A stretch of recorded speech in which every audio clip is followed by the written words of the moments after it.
I'm 33, and I've been married to my husband Caleb for 5 years. We have a quiet life in the suburbs, no kids yet, just our dog and a house we're still slowly turning into a home. On paper, everything looks normal, boring even, but things stopped feeling right about 2 months ago. It started with a storage bin. We were clearing out the attic to make room for some new insulation.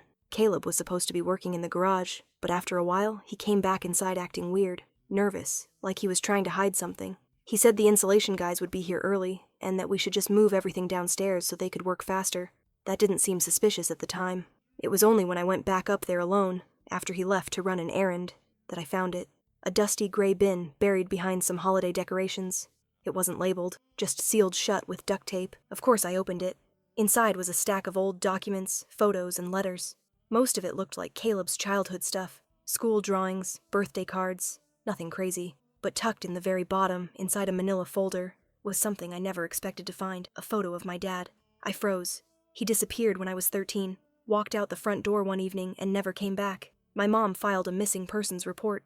The police searched for months, but nothing turned up. No signs of foul play, no evidence he skipped town. He was just gone. It wrecked our family. My mom never remarried. I never stopped wondering what happened. And yet, here was a picture, older, but unmistakably him, standing in front of a building I didn't recognize. My husband, standing beside my father. They were shaking hands and smiling. I must have stared at that photo for 5 full minutes without breathing.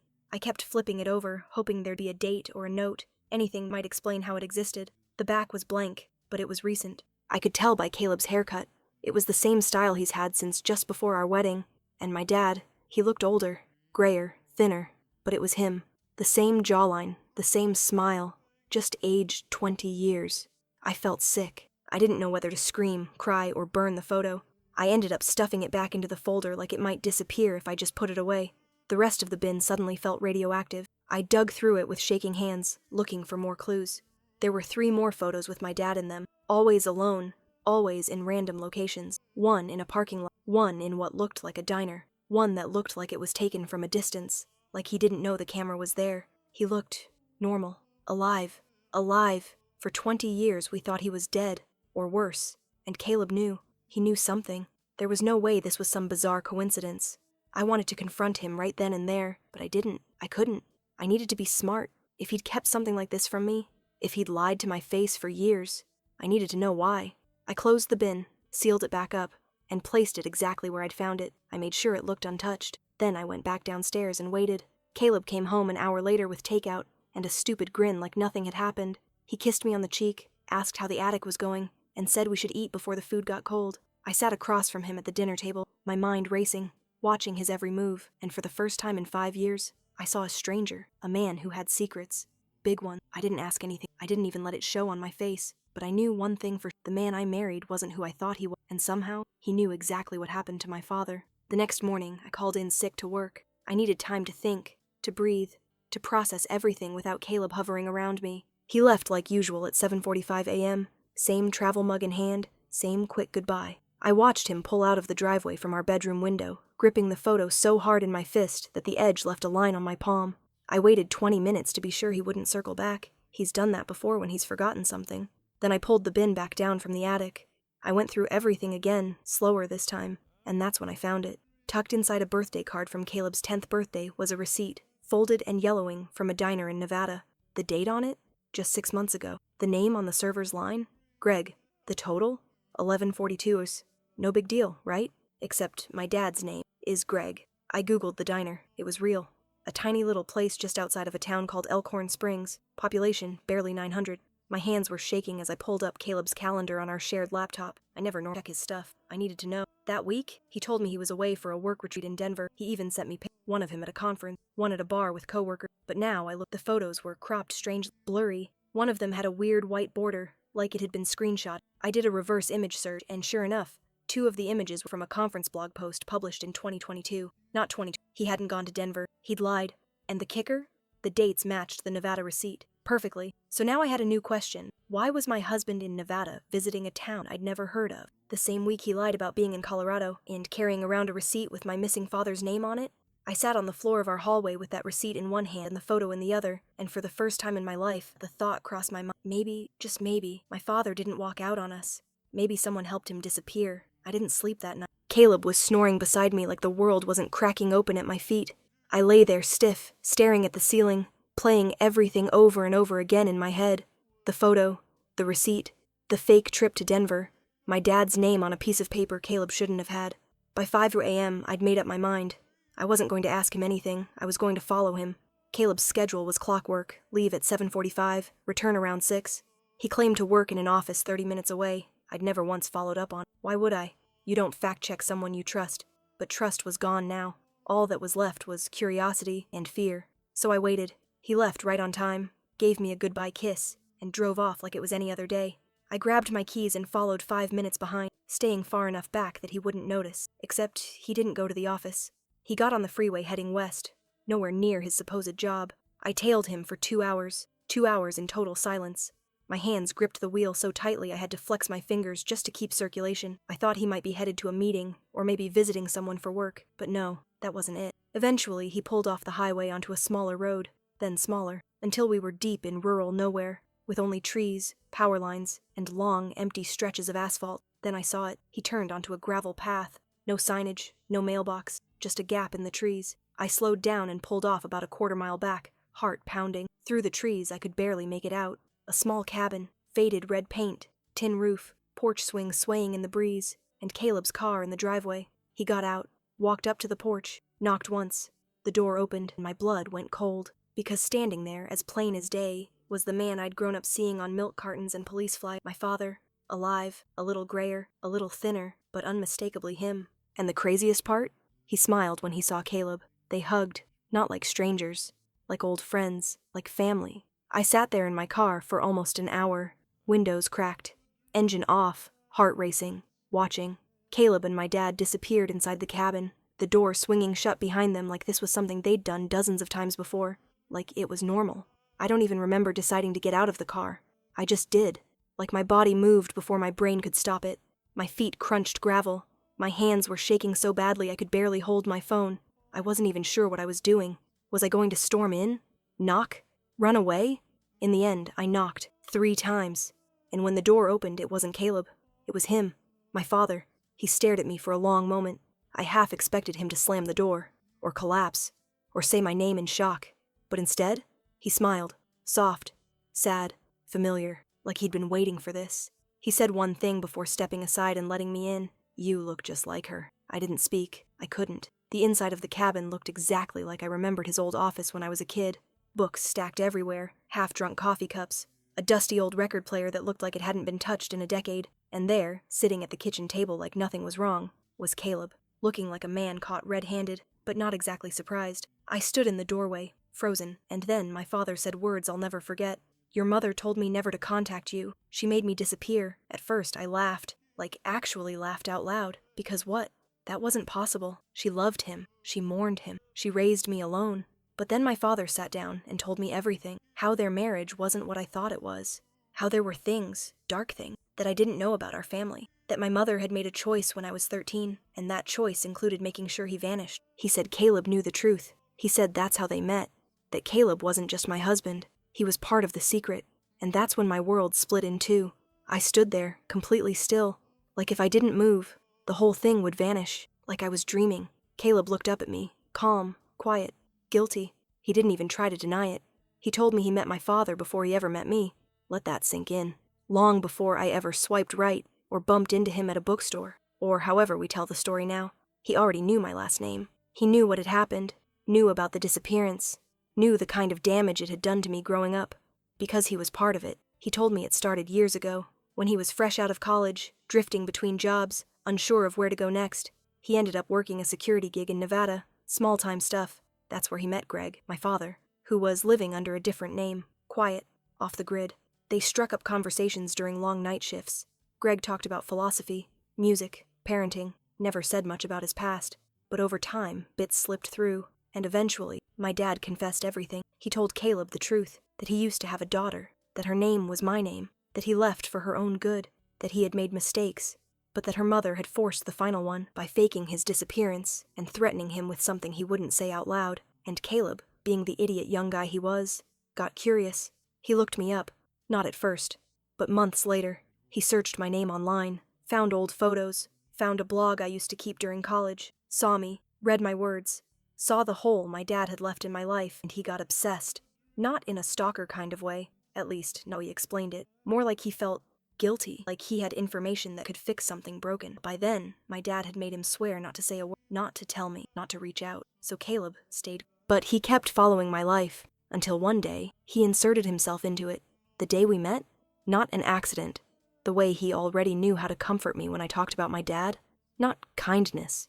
Preparation. He built our entire relationship on a lie. Every moment, every conversation, every "I love you." It was all shaped by a secret he was never supposed to carry. And when I finally spoke, when I finally asked him why he kept it going, why he married me, why he never said anything, he looked me dead in the eye and said, "Because I fell in love with you, and I didn't know how to tell you the truth without losing you. I wanted to scream, because that wasn't love, that was manipulation, and suddenly I wasn't sure who I hated more, Caleb for pretending to be someone he wasn't, or my father for handing him the script." I left the cabin without saying another word. I didn't cry. I didn't scream. I didn't even slam the door. I just walked out, got in my car, and drove. 3 hours, no music, no podcasts, just the sound of tires on pavement and a storm building behind my ribs. I wasn't even sure where I was going until I pulled into the driveway of the house I grew up in. My mother opened the door like she already knew I was coming. Her expression didn't change when she saw me. No surprise, no panic. Just that tired look she always wore, like life was an inconvenience she'd learned to tolerate. I didn't waste time. I told her I'd found him. I told her I knew he was alive, and for a second something flickered in her eyes. Not guilt, not fear, something darker. She sat down at the kitchen table without saying a word, lit a cigarette she hadn't touched in years, and then she said it, flat, simple, like it was no big deal. I told him to leave. He had no business raising a child. That's when the air left my lungs. For years she told me he'd walked out, that he couldn't handle the responsibility, that we woke up one day and he was gone. I cried into her lap, begged for answers, and she told me he abandoned us. She let me hate him. She let me grieve someone who never even chose to leave. And now? She said it like it was a casual confession, like she was talking about throwing out old furniture. She said he'd made mistakes, that he was weak, that he'd been caught doing something, she wouldn't say what, that could have destroyed us both. So she gave him a choice: disappear, or she'd expose him. I asked her what he did. She didn't answer. I asked her again, and she said, "You don't want to know who your father really is. But the thing is, I do, because suddenly, I don't know who anyone is anymore. Not my father, not my husband. And now, not even the woman who raised me." I stood there in that kitchen, surrounded by decades of lies, and realized the truth was never going to come from her lips. If I wanted answers, I was going to have to get them from the one man who'd been hiding the longest, my father.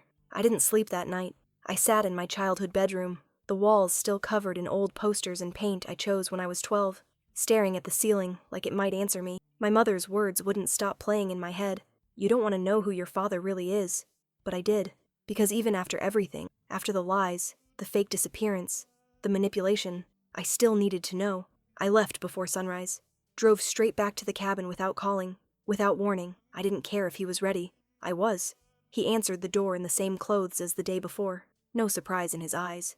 Just a long exhale, like he knew this moment had been waiting for 20 years. I didn't say anything. He just stepped aside and let me in. We sat at the table, the same table where Caleb had told me the truth. And then my father started to... He told me, and it broke something. Back when I was 12, he'd been working for a private contractor, government-adjacent stuff, nothing flashy. They handled quiet jobs, things like information suppression, financial trails, background wipes.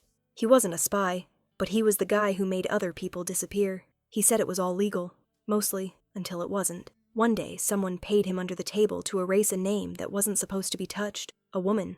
Not a criminal, not dangerous. Just someone inconvenient to the wrong people. He didn't ask questions. He took the money. He changed the records. And a week later, she was dead. Not missing, not hidden. Dead. And he'd made it easier for the people who wanted her gone. He said he didn't know at the time. He swore that. But when the news broke, when her photo showed up on TV, he recognized her face. And he unraveled. He told my mother everything, expected her to support him. Instead, she gave him an ultimatum. Disappear, or she'd take me away and make sure he never saw me again. She told him if he stayed, she'd bury him with the evidence. Said she had enough to make it stick. Enough to ruin him forever. And the worst part? She did. Because she worked for the same contract. That's how they met. She wasn't some innocent wife caught in the crossfire. She was part of it. My whole childhood was built on secrets. He said leaving was the only way to protect me, that if he went down, she'd go with him, and I'd be left in the middle of a war I couldn't escape. So he vanished, took a new name, let the world believe he walked out. I sat there at the table, silent, hands shaking, because I didn't know what hurt more, knowing he'd done something unforgivable, or realizing that everything I believed about both my parents was a lie. I didn't speak to Caleb for 3 days. Not a text, not a call, nothing. He stayed away, like he knew he had no place to speak first. But on the 4th morning, I woke up to a message on my phone. One line. "I'm ready to talk, if you still want the truth." I didn't reply, but I drove to the cabin anyway. He was already there, sitting on the porch steps, looking like he hadn't slept. He didn't smile when he saw me, didn't rush to explain, just stood and opened the door. We sat inside, in silence, until I broke it. I asked him why. Not just why he kept the secret, but why he kept me. Why he built a life with me, knowing it started from something that never should have happened. He didn't give me some romantic speech. He didn't beg. He told me this. He'd been keeping 2 lives.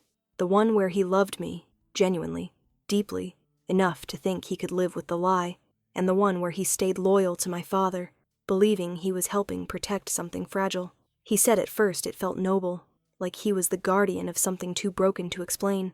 But the deeper he got into our life, the more birthdays, anniversaries, and quiet mornings he shared with me, the harder it became to carry it, until eventually he couldn't tell where the lie ended and the truth began. And then, when he saw me that day in the attic with the photo, he knew it was over. He told me he had already planned to come clean.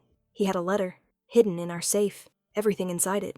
He said he never got the chance to give it to me, because I found the truth first. And then he asked me the question I knew was coming. "Do you still want this? Us?" And I realized I didn't have an answer. Not yet. Because no matter how much I loved him, no matter how real we had been, there was a before and after now, and the line between them was sharp, so I told him I needed time. He nodded. He said he'd wait, but then he added one last thing, almost in a whisper. "Your dad isn't the only one with people looking for him." And that's when I realized the story still wasn't over, not even close. It was just after 1 a.m. when the knock came, not loud, not urgent, just deliberate.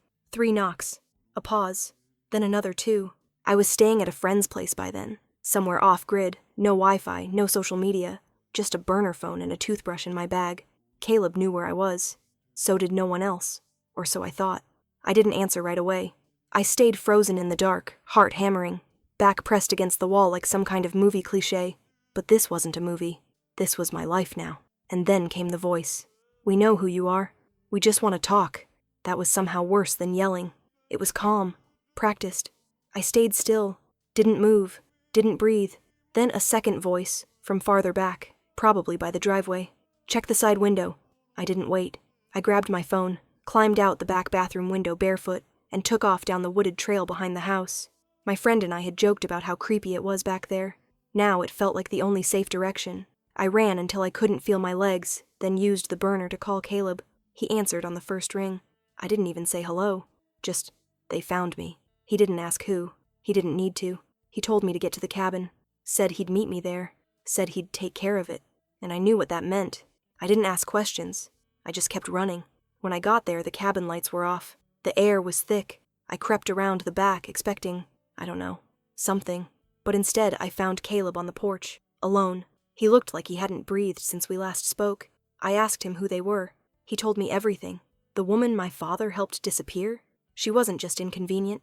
She was dangerous. A whistleblower. Someone with deep secrets about a contractor linked to intelligence laundering and offshore money trails. She'd tried to go public. My father had helped delay it.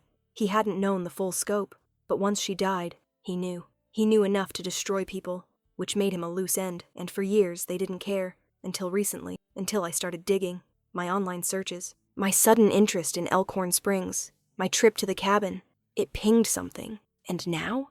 They weren't just watching my father. They were watching me. That night, Caleb and I made a decision. We packed everything. Every photo. Every file. The letter he wrote me. My dad's burner phone. And we left. No note. No goodbye.